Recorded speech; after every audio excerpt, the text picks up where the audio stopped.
حضرت مریم رضی اللہ تعالی عنہا پاک باز تھیں، مسجد میں رہی تھیں، پر مالک کی حکمت کے تقاضے بڑے عجیب ہیں نا۔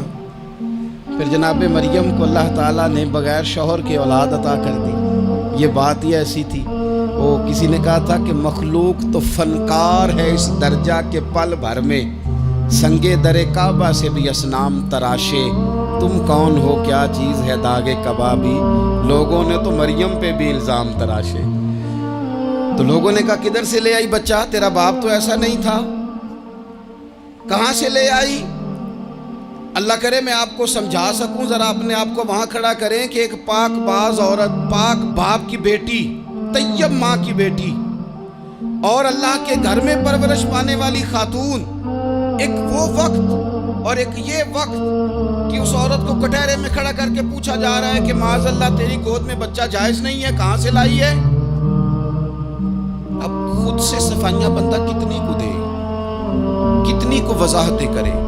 اور میں نے تو اپنی زندگی میں دیکھا ہے زیادہ وضاحت دینے والے کو بھی لوگ جھوٹا سمجھنے لگ جاتے ہیں، زیادہ وضاحت دینے پر بھی لوگ کمزوری کا اظہار سمجھتے ہیں کہ کمزور پڑ گیا۔ آپ صلح کی کوشش کرتے ہیں، سامنے والا بزدل سمجھ لیتا ہے، زیادہ وضاحتیں بھی کمزور کر دیتی ہیں۔ اب حضرت مریم کو کٹہرے میں کھڑا کر کے کہا بچہ کس کا ہے؟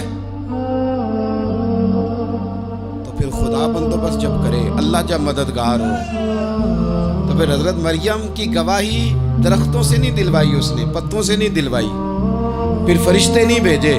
حضرت مریم کہنے لگی مجھ سے نہ پوچھو، وہ جو پنگوڑے میں ہے اسی سے پوچھ لو، ان سے پوچھو نا، وہ کون ہے پوچھ لو، ان سے کر لو سوال۔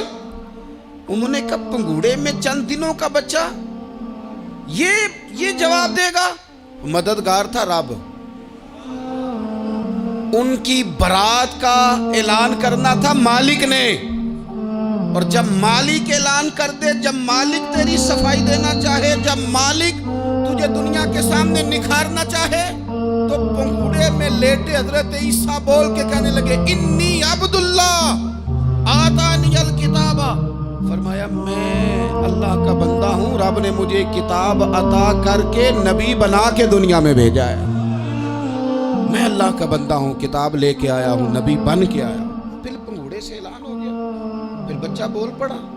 اور یہ ایک دفعہ نہیں بات ہوئی، یہ بنی اسرائیل میں ایک جریج نام کے شخص بھی تھے جو نماز پڑھ رہے تھے، بعض نے لکھا ہے نفل نماز تھی، اماں نے پکارا تو آئے نہیں، تو ماں کے منہ سے نکل گیا تو اتنی دیر تک مرے گا نہیں جب تک کسی بے حیا عورت کا منہ نہ دیکھ لے۔ تو وہ عبادت گزار تھے، لیکن لوگوں نے ان کی عبادت، ریاضت، پرہیزگاری کو نہیں دیکھا، بس ایک عورت کو بھیج کے الزام لگوا دیا۔ وہ عورت آیا جایا کرتی تھی، اب آ جاتی ہیں عورتیں، مسئلہ پوچھنے کی نیت سے بھی آ جاتی ہیں۔ ماحول میں کچھ جگہ ایسی بھی ہیں جہاں عورتیں دم کرانے کے بہانے آ جاتی ہیں۔ وہ خاتون آتی جاتی تھی اس خانقاہ پہ، آستانے پہ، یہ بخاری میں موجود ہے، پھر اس نے کہا میری گود میں جو بچہ ہے یہ انہی کا ہے۔